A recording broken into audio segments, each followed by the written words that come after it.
It's not very often that I spend a bit of time giving praise out in my recaps video, to be fair.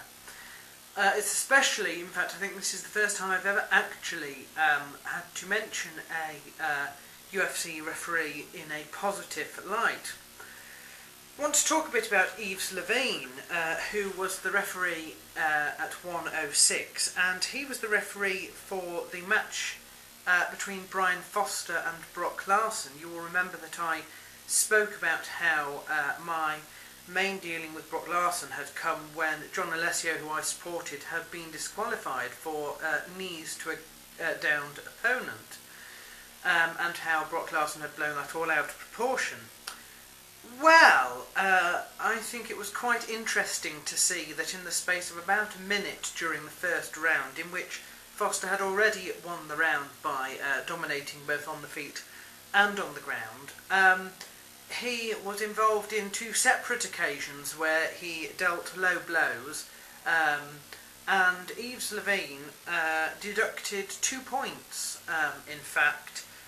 Once when he kicked Brian Foster in the face when he was down. The second time when I think there was, I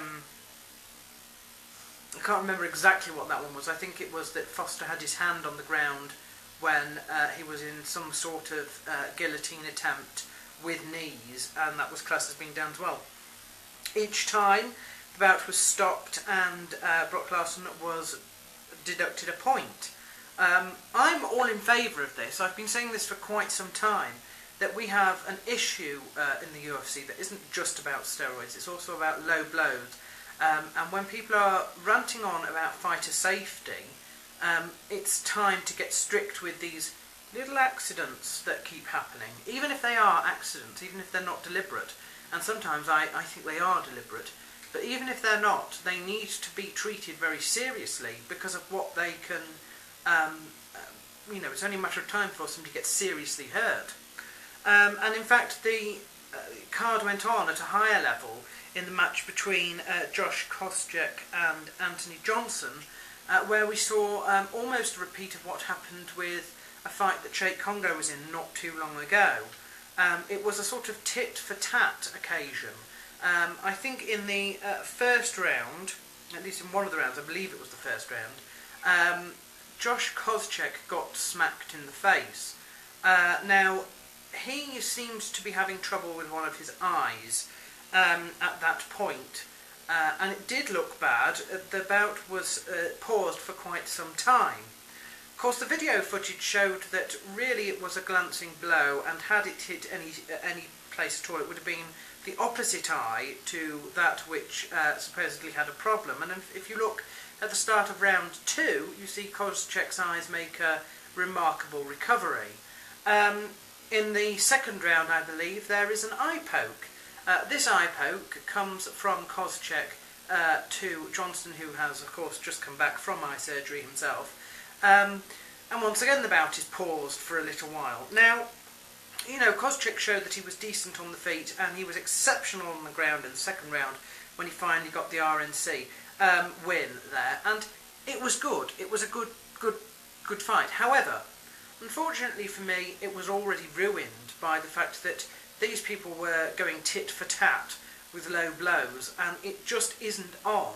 I don't know what Joe Rogan was ranting on about. He was saying, oh, it's terrible that the gloves allow eye pokes, but really it's got nothing to do with gloves. If you watch the replay, he had 3 fingers, Koscheck had 3 fingers going for the eye there. That was just nothing short of deliberate.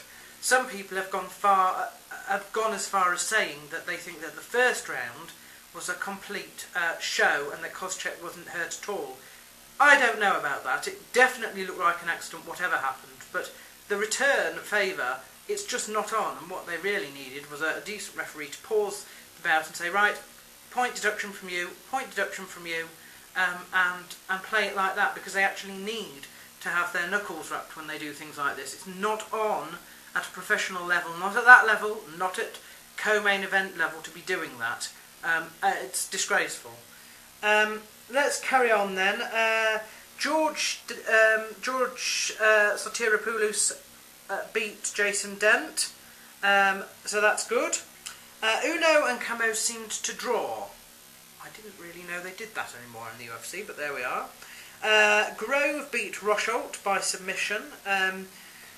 Lots of people were saying that I didn't really know Rosholt very well in some of the comments to my predictions video, and I agree, I don't know him very well at all.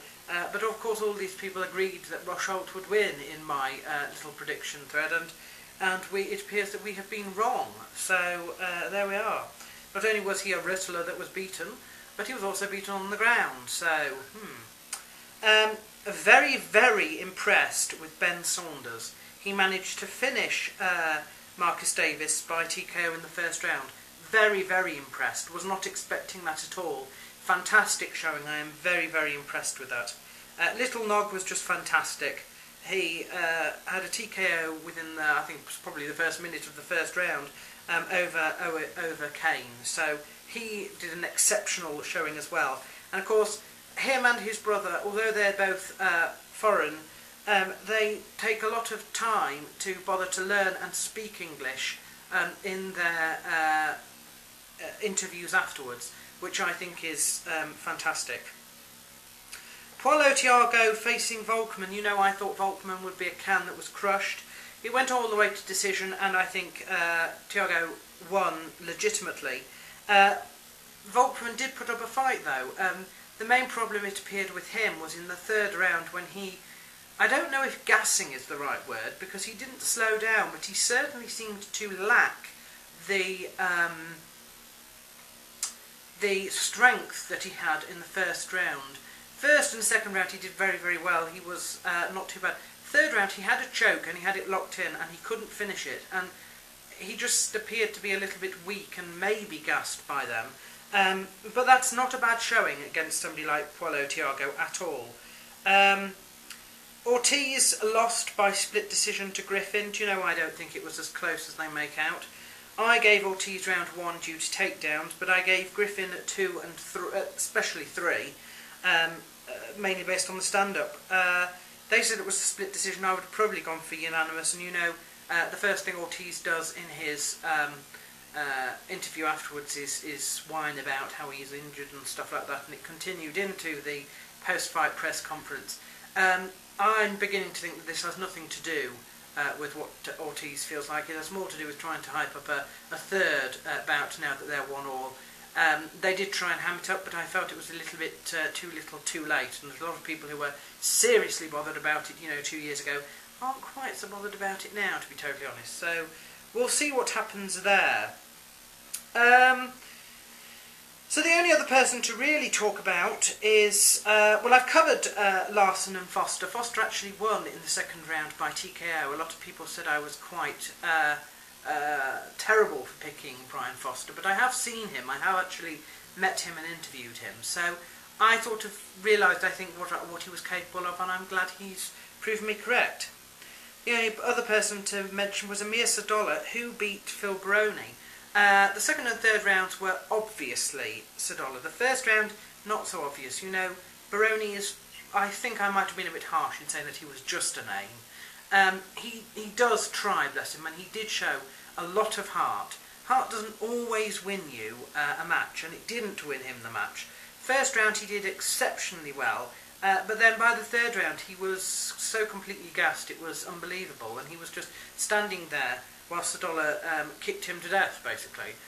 It was literally being kicked to death. So there we are. That's my recap video. Some things to think about, and not bad on my predictions.